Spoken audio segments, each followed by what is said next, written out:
Good morning, Gideon. So we're looking at the Alter B'Shulchan Aruch, chapter 473, Tuf Ayin Gimel, Seif Lamed Beis, Halacha 32.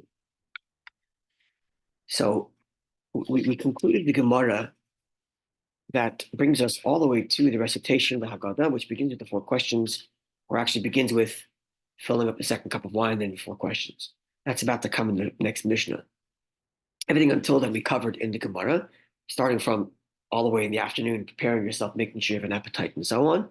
And most recently, setting our kaira, setting up our Seder plate, and moving the Seder plate aside, or moving the table out of the room to gain curiosity, dipping the vegetable to gain curiosity, the presence of marar, matzah, and charoset on the table while you recite the Haggadah as part of preparation for the recitation, because you have to have it present, and the matzah has to be broken or part of a matzah, and you have to have full matzahs because you have to have lechem mishnah. Right, so we learned all these details, setting ourselves up for the Seder plate. Now, when we learned the Shulchan Aruch, and thank you. When we learned the Shulchan Aruch in the past, we actually covered the halachas of how to set the kaira, because the Gemara is like a little bit out of order from us, right? Because the Gemara tells us to set the kaira now after having made kiddush already, and the first couple of items were brought out in preparation for dipping, and then afterwards was told us to set our kaira in preparation for the recitation of the Haggadah. But we all set our kaira earlier in the day, so we ended up learning it earlier in the Shulchan Aruch. And if you remember this, we spoke a little bit about how to organize the kaira and the way in which it's set up. So we're not going to review that, but the way the Shulchan Aruch is structured is, it describes how to set the kaira, and one of the items in the kaira is marar. So then there's a number of halachas on what qualifies as marar, which is not our subject because that's discussed earlier in psachim. So we're not going to end up covering that. So we're kind of skipping those halachas about what constitutes marar. Relax, your romaine lettuce counts, so just leave it alone. And we're going to go now to the next set of halachas, which is what constitutes charoset, which is our most recent learning. And then we're going to learn about the broken matzah, which is also our most recent learning. And then we're going to talk about moving the plate away, which is also our most recent learning. Right? So even though we're not covering exactly everything from the Gemara to the Shulchan Aruch, some of which we covered in anticipation of this Gemara, we're still covering the sections of the Shulchan Aruch that are relevant to our Gemara. And then when we're done this, we're going to go to the Rebbe's Haggadah on the ingredients of charoset, all these things, the ingredients of charoset, the nature of charoset as a mitzvah, which is also what we discussed. Is it a mitzvah, or is it just for health reasons to offset the danger of the poison or the worm of the lettuce? We're also going to cover there was commentary on moving the plate away, which no, we looked at it already. We looked at it already. That section there. What else are we going to cover? And the breaking the matzah. Those are going to be our items we're about to cover, and we're going to look at those in the Rebbe Haggadah as well. Yeah, okay, so this is the program for the next couple of days. So let's begin then. Excuse me. Yeah, we're going to say something. Did we address it? What did we say regarding the Afikomen in temple times? Was the actual Pesach offering, and then after the destruction became matzah, or when did the switch? After the destruction became matzah. Right. You see, they would have had. So that's a good question. They would have had 3 matzahs on their kaira anyway. Why? Right. In fulfillment of what we just described in the last Gemara, you have to have a broken matzah present for your recitation, and you have to have 2 whole ones for lechem mishnah. Right. So they would still have to have 3 matzahs. Right. The bigger half that they broke away may not have been for the end of the meal. It may just have been put back into the box and used tomorrow for lunch. Right. Yeah. Right? Because you just have to have a broken matzah and 2 whole ones. Right. And they would have had the korban pesach at the end. Right. But afterwards, it became, okay, take that other half and use it for afikomen. And was Hillel instituted it? The matzah being? Oh, that's no. Hillel passed away. Hillel's entire lifetime was in the temple times, right? Oh, okay. Sorry. He was born and passed away. The temple was then. We learned this then, right? Right. The sandwich mesa. He made everything into one. Into one bite, yeah. Right. Okay, Lamed, yeah? I guess just Clear? interesting to when the switch happened and who The destruction, instituted it. after the Just destruction. Anshe Knesset Who? Gedolah? Anshe Knesset Gedolah also only existed Oh. during the times of the Beis So Hamikdash. that- Who would have done it? The Sanhedrin still existed for a while after the temple was destroyed, so presumably they would have. Right. The Sanhedrin was on the run, but they were still around. Right. They were in Tveria, Sephardi, different places in the north of Israel. Yavne. Well, Yavna is not in the north, but yes, they started. That was their first exiled location from Jerusalem was Yavna, and then they went north as the Romans pursued them, depending on who was, in charge of. Actually, so if they were nicer or not so nice to them, depending on what the situation was. Mhm. Okay, halacha number 32, Lamed Beis. Charoset tzarech liyos av. So earlier in the Shulchan Aruch, we were told that we have to put charoset on our Seder plate because it has to be present as we recite the Haggadah. This is what we learned from the Gemara. So what's the ingredients? As we spoke about last time, it's not quite clear because as we know, as we explained, charoset is a known dish to them. Charoset is a known dish. It's not a dish that's whose ingredients is entirely derived from Torah sources. It's a dish that existed, and the sages instructed, hey, make sure you have that thing called charoset at your table. When you do it, make sure it's thick, make sure it's acidic, right? That was the Gemara's instructions. So that's what's coming here in the Shulchan Aruch. Charoset tzarech liyos av. The charoset should be made thick, more pasty of a dip rather than a more runny dip. The fish, sorry? Like a hummus. Yeah, hummus versus tahina. Yeah. Yeah, the fish is zeichel tit because the charoset is present to help remind us of the mortar,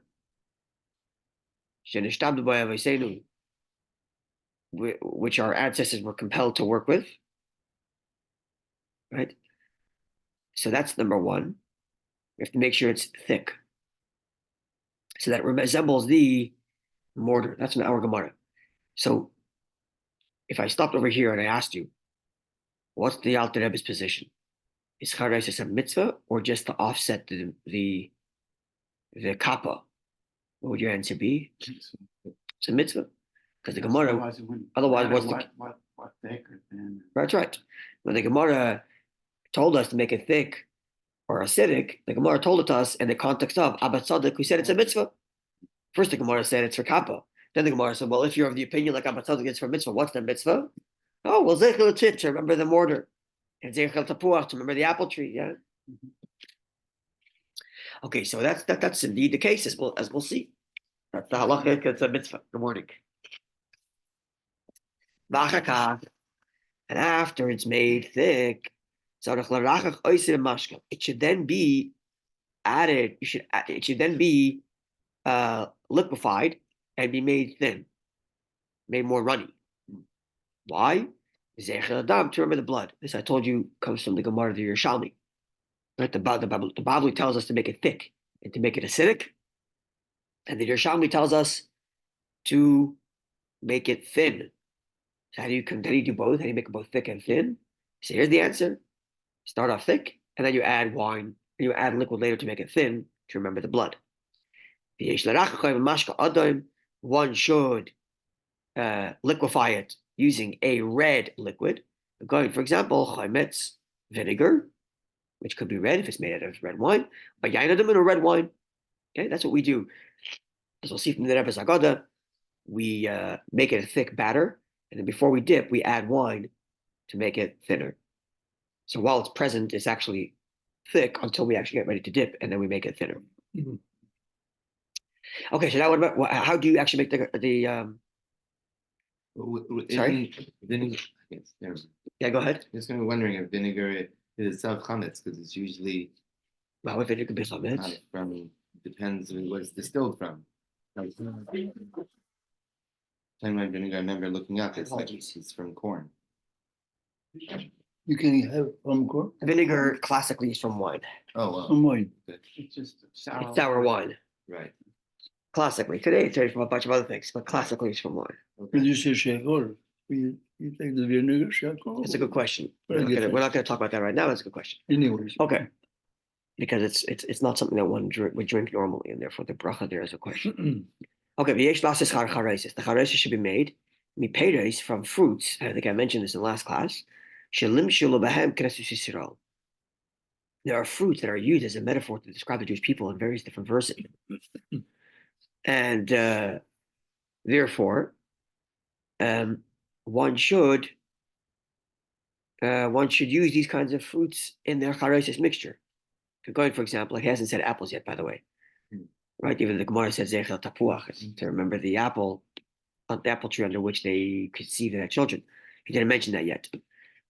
But so he says here it should be made of fruits that Jews are compared to. Going, for example, to Einim, such as figs. Shenemar, as the verse reads in the Song of Songs, Hata'ena achanta pageha, which translates as the fig tree has sprouted its buds. I'm quoting from the English side there. Yeah, it's like it's a metaphor for the Jewish people. The Agoizim, likewise, Jews are compared to nuts. And it says, Shenemar, as the verse reads in, again, Song of Songs, Elginas, in the same verse, Elginas egois. Where is it? I will ascend the date. No. I descended to the nut garden. Okay? Utamarim, and we're compared to dates. Shenemar, as the verse reads, Alabatomar, I went up on the palm tree. Jews are compared to pomegranates. Shenemar, as the verse reads, Kepela harimoin, like a slice of pomegranate. These are all verses. This is all the same verse that describes the metaphorical love between God and the Jewish people. Here's the Jewish people are described by all these beautiful fruits. Likewise, it should also have tapuchim. You should also have apples in your charoset. Zecher letachas atapuach oirarticha. Another verse in Song of Songs in which it says, beneath the apple tree I woke you up, I aroused you. And that verse is a reference to the fact that the Jewish people gave birth to their children without distress there, ushkedim. And Jews should also, and we also should have almonds in our mixture. Because the Holy One, Hashem, Holy One must be shokad, means like he stood over, he presided over, he like pushed it forward. The end to bring our redemption about. And the word to like push or to preside over, to push for, is shokad. Like you say, sheked alimuda, a person is shkida is learning. He pushes over and sits over his learning. That's the same root word as shkedim, which means almonds. So that should be in your mixture also. Okay, so if you did this, it'd be very different than what we have. What would you have? Dates, figs, pomegranates, apples, nuts. That would be blended together to make your charoset. Almonds. Sorry? You said almonds? Yeah, almonds, yeah. Sorry. What do we have? We have Isn't How almonds? much? 7? sorry? You have total 7 of. No, I'm saying we don't do that. That's not our custom. When it says. We'll get that when it's out there, but never talk about that. Yeah? Figs is great though. It says.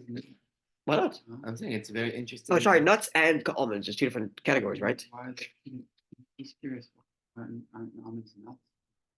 Why two different I mean, I comments? understand why probably. Why are they two different almonds are categories? singled out because of what you just explained, The shkedim, yeah. but nuts in general. Why are they singled out? Good I mean, question. almonds is almonds.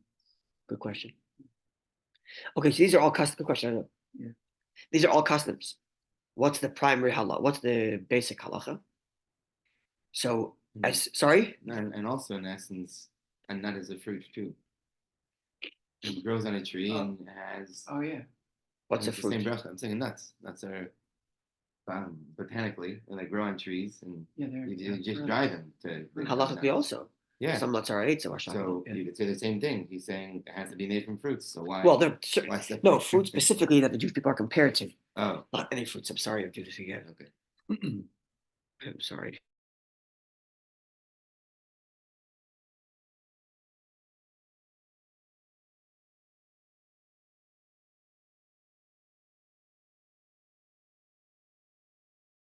Yeah. There are actually some communities that do this. There are some communities that do this that have all these things, and some communities that I mentioned this include whatever they can of the Shiva Sabinim, of the 7 kinds, Right. including olives, which is not mentioned on this list here. That could be the acidic part, right? Yeah, and what else did they include there? That's not here. Pomegranates, I mentioned your dates, figs. Okay, wheat, barley, chametz, that's out. Yeah. Wine is in there, and then almonds and olives. Remember that for many Jewish people, for many Jews in many countries, many times, a lot of this stuff was not available to them. They didn't have fresh dates in the middle of Russia and wherever, Yeah. or pomegranates, or figs, or maybe even nuts. I don't know if they had nuts. What kind of nuts they had. If they don't have this recipient, what they can do on Pesach? If they don't have each. So that's what he's saying. These aren't required from the halacha. These are custom. Even the wine is a custom. So what's the basic law? So that's what he says here now. And as far as the letter of the law goes, you could even make it from vegetables. And then to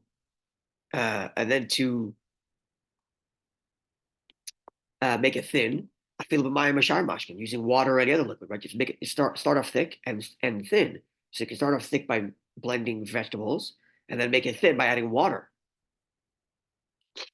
Anything Right. can be used in this concoction, then how is it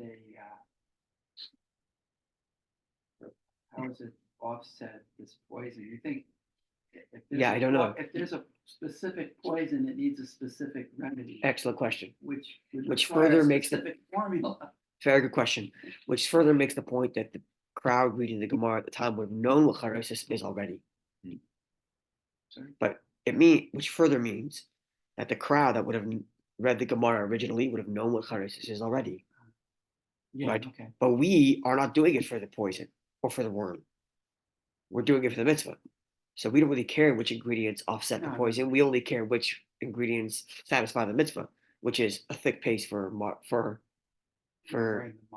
remembering the mortar, making it thin to remember the blood, and then one more element, which is the acidity, which we'll add in a second. Yeah, it's a very good question. Since we're learning here, the Alter Rebbe is Shulchan Aruch, and he's saying these things as part of his Shulchan Aruch. Yeah. Then when did it change? I'm saying. I don't know that the Alter Rebbe Seder would have included all these things. I'm actually, even the Alter Rebbe Seder? Yeah, in fact, I'm pretty confident it didn't. But this is his version of the halacha. So why would he's collecting the halacha? He's telling what the custom is. He said, right. Look at the beginning of the paragraph. Why would he say something that he doesn't hold? It's not that it doesn't hold. Right. He doesn't have these things. Oh, okay. He just doesn't have them. He doesn't have dates, palms, anything like that. He's talking about there's many parts of the Shulchan Aruch that the Chabad custom is specific to. The Alter Rebbe Shulchan Aruch is a collection of all halacha. Right. Sometimes he goes more extreme, sometimes less. It's different. It's not like yeah, you said he'll put in parentheses if he meant specific to his. Sometimes in the Siddur, it's different than the Shulchan Aruch position. Yeah. And so I guess maybe it's like as a zecher to that time and. Well, not zecher. It's because he's collecting a halacha. So he collects halacha and everything. I'm saying today, let's say that continues 7 generations later, people don't eat these things because they didn't have that in Russia. There's a part of that too. Okay, we'll get to the charoset and our custom for charoset when we get to that episode. I got them. Okay, so Mikra did, as far as the letter of the law goes, you could even use vegetables. And then to make it thin, using water or anything else. Even though we said before it should be fruits and wine. But as far as the halacha goes, it could be vegetables and water. It doesn't have to be sweet. It doesn't have to be sour necessarily. But at least it's got to have something that's at least somewhat, acidic or tart. Okay. Going, for example, tabuchim, for example, apples, a yayin or wine, a chaymetz or vinegar. Maybe that's for the poison. So this is interesting. Why? To remember this servitude that the Jews suffered to the point that their teeth had become dark. That's the word. The word for acidic in Aramaic is kiyua, and that's dark, chaos. Your teeth become blackened. Nobody has any question now? What do we learn the Gemara? Why should it be kiyua? What's kiyua? Why did the Gemara tell us to make it acidic? The poison, no? The worm? No. What did the Gemara say? Why is it? The Gemara said thick because of the mortar, and acidic because of blackening of the teeth. the Gemara didn't say that. Oh, the Gemara. You heard the blackening of the teeth till today? No, I didn't. No, so what did Gemara tell us? Remember the what? The one thing that's missing in this whole description, no? The enslavement? The apple tree. Why the apple tree? That's what the Gemara said. According to the Gemara, you have the Gemara in front of you.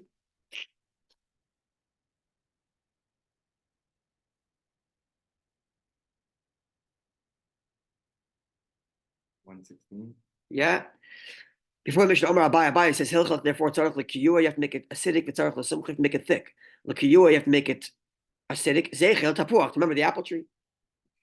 But the Alter says the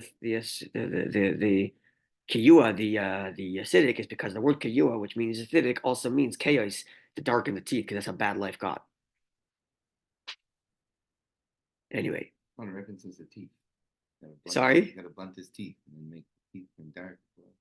Not a teeth business. Say again? Anyway, it's a good question. I don't necessarily have the answer to it, but there are sources here that predate the Alter Rebbe that make this reference I understand that he's citing to. the whole apple tree reference. Yeah. Reference He did say before you should have apples for that reason. positivity. If they were able to. Okay, we sustain spoke about that. themselves, Okay, we spoke about that, but we spoke about that. Why would it be referencing something? Okay, good question. We spoke about that, but the fact is, it is, and now we have to understand. Like, we have to understand the halacha. We're trying to figure out. Meaning, Okay, okay. that particular thing is a good question, which we spoke about. But just to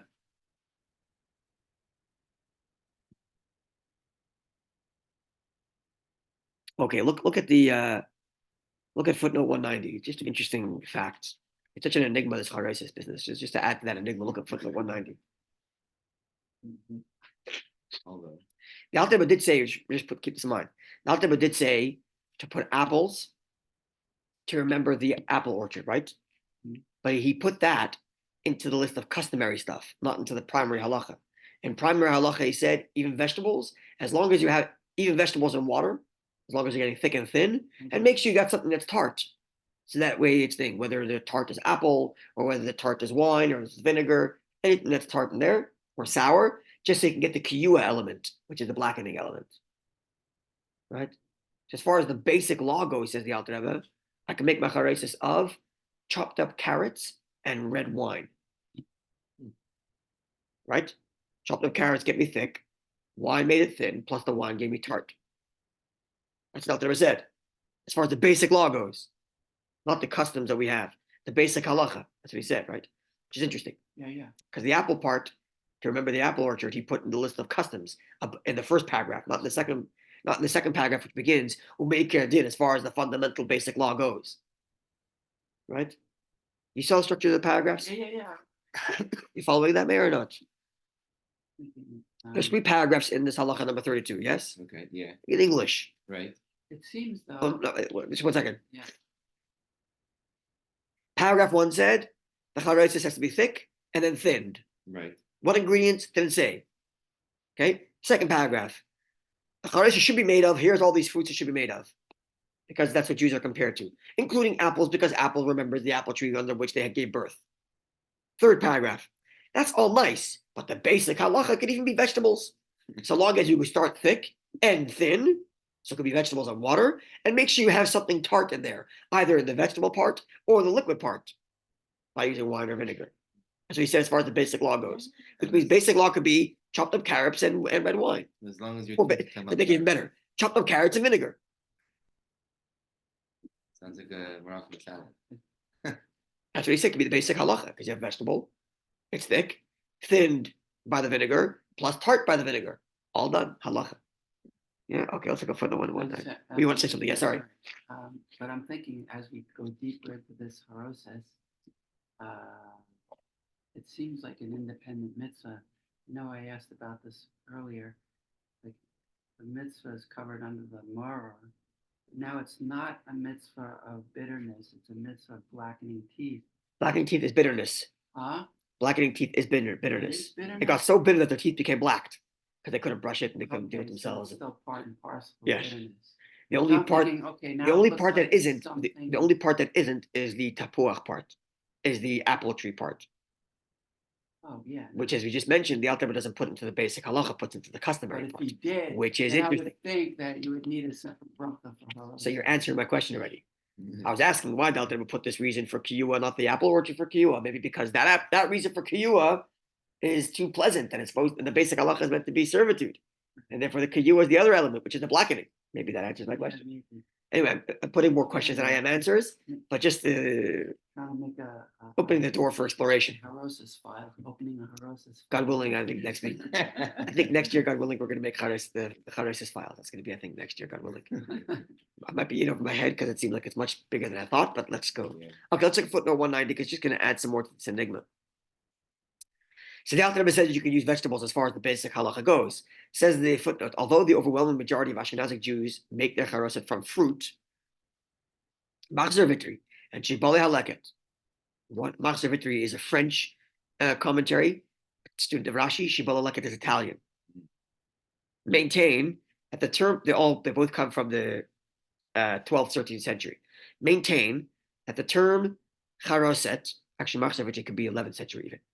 Maintain that the term charoses refers to a vegetable dip. That's what they say. It appears that in Alsace-Lorraine, during the era of the Rishonim, it was common to prepare charoset from vegetables. Add to your enigma. And we can add to this. Did you see the Alter Rebbe mention cinnamon yet? But you know people have cinnamon. Let's look at the next halacha. Halacha number 36, because now we do have a halacha. Right, so we have, sorry? Lots of in some cases. Some cases, yeah. So we have custom, but we have halacha, right? So custom is all these different symbolisms of the Jews are referred to by certain fruits, and the Alter Rebbe put into that symbolism the fact that Jews were blessed under the apple tree. Basic halacha, thick, mortar, thin, blood, tart for blackened teeth. Vegetable. How ingredients whatever you want. Vegetables, fruit, we don't care. As long as you do, number one, start thick, number two, add thin, number three, tart. However you do that, whether it's carrots and vinegar, or whether it's almonds, apples, and wine. As long as those three things are covered.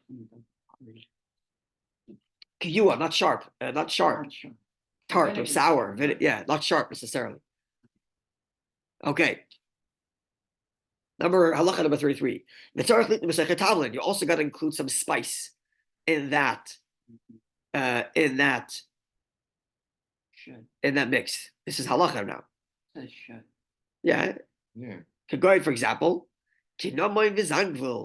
like ginger or cinnamon, some sort of spice. That's not 100% ground up.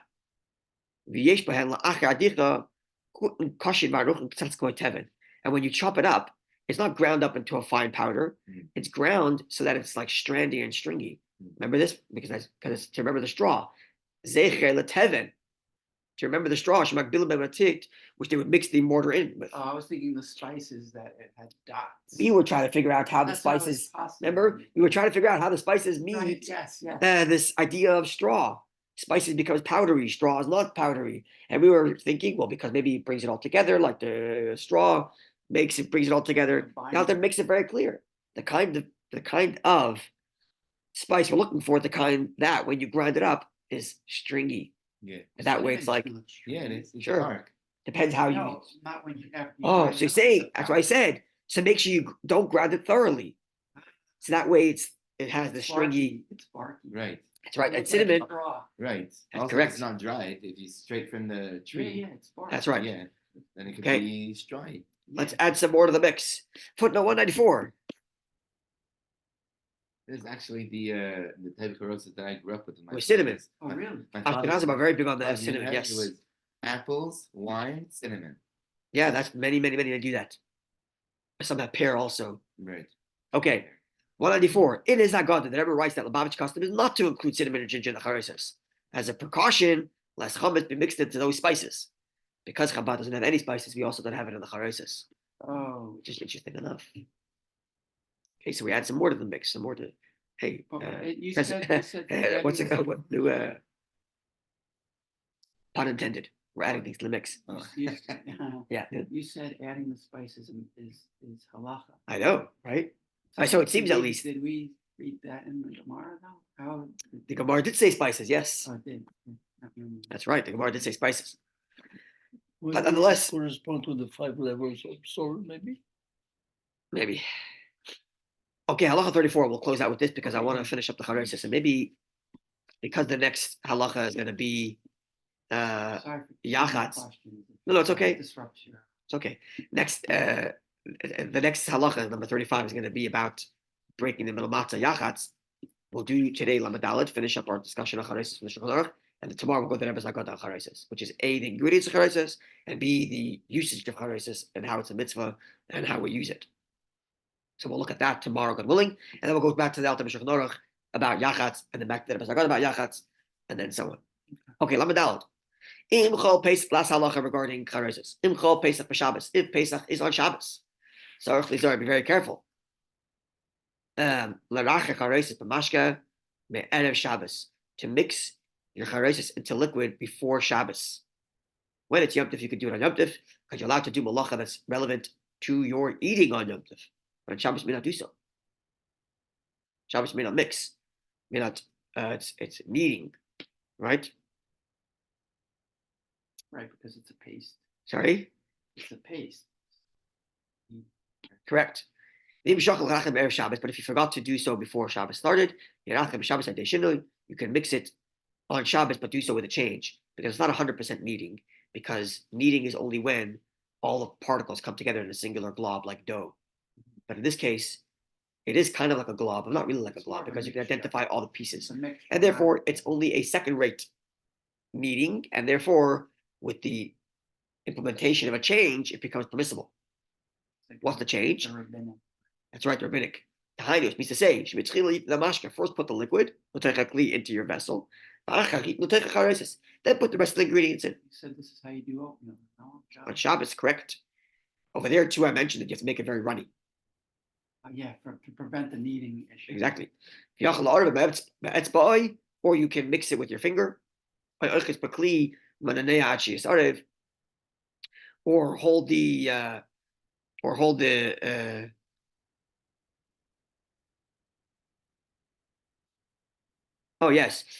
actual vessel, swirl it around until it mixes up. The container. Yeah, all the point being you're mixing it in an awkward manner and thus avoiding the question of lush on Shabbos when you're not allowed to. Okay, so this ends the discussion which gives us doesn't give us ingredients, it just gives you an outline, and now you go figure out the ingredients yourself, basically. Outline being thick, then thin, tart, and then put a stringy spice in there. Those are the four things. And then you have customs. You know, the pasuk described the Jewish people as dates. Throw some dates in there. Pomegranates. We had this blessing under the apple tree. Throw an apple in there, right? Which is an interesting thing. And I'm just putting this out there. I know as a matter of fact, and there are many disagree with this whole halachic structure. For those who would say that apple is a halacha because it has to be remembered if you remember the apple orchard. And therefore, the apple is actual halacha, not just in the custom list. There's all kinds of different opinions about this, but this is the way the Alter puts it. And then God willing, tomorrow we'll look at the Rebbe's. Well, if that were the case, I would argue for a bracha. Or is that covered by brachas? Because the apple is a pleasantry as opposed to the mortar being a servitude. Maybe. So when we see the Rebbe's, maybe. I also have a new kasha on this Lamed Gimel. So hear me out. So if you're gonna say that, okay, we don't have those things today because in Russia where they live, they didn't have those items. Seder. So then what about on Sukkot? You can't replace an etrog with anything else. And I hear, okay, so Yeah. So then the answer to that would be stories of somebody would come from a week before from the town, and the whole town would share one etrog. I'm going to interrupt you. The answer to that is not because of the story. Oh, no? The answer to that is because it's a biblical mitzvah. Torah says to get an esrog. You can replace that with anything. Right. So but here, there's no biblical mitzvah or even rabbinic mitzvah. Thou shalt take X food. Right. When it comes to maror, for example, the Gemara gives 5 specific species that qualify as maror. So go get those, and if you can't get those, there's no mitzvah. Okay. But here, the Gemara doesn't do that. You read the Gemara yourself. Right. The Gemara doesn't give any specific fruit. Even when it comes to the apple tree, it doesn't say take an apple to remember the apple tree. Right. It just says part of the thing is to remember the apple tree. How do you remember the apple tree? Maybe by getting vinegar because it's tart. I don't know. It's not. The Gemara didn't tell you a specific food item. Uh-huh. And it comes to Esther, the Torah says, get this fruit. You don't have a choice to replace it. It says Pri Eitz Hadar, and by Teresh Balpeh, Priye Tzadar means esrog. You can't replace it. There's no other option. Clear. Correct? There's no other option. Whereas here, the Gemara is much more vague. The Gemara gives an outline for the ingredients, not actual ingredients, right? It's certainly an enigma and a mystery. And God willing, when we go to the CHAROSET files next year, I will have ordered and read that book I made reference to last week. God willing. Yeah, good day. Rabbi, yes. When you're just before you finish, I'd like to ask you a question with Sure. regard to, many people put different types of nuts, walnuts or whatever it may be. What are the proportions that Chabad uses approximately for each of those ingredients? I don't know if there is any particular proportionality, just equal portion, I suppose. Equal portion. So walnuts, apples, vinegar. Now the vinegar, of course, is not real vinegar. We actually don't use vinegar. We use wine. That's what I would imagine. Yeah, we use wine. And so so the proportions are about equal of apples, so far as I know, walnuts, and so on. So far as I know, yeah. Very interesting. And Rabbi, once you close the recording, I want to ask you something. Sure.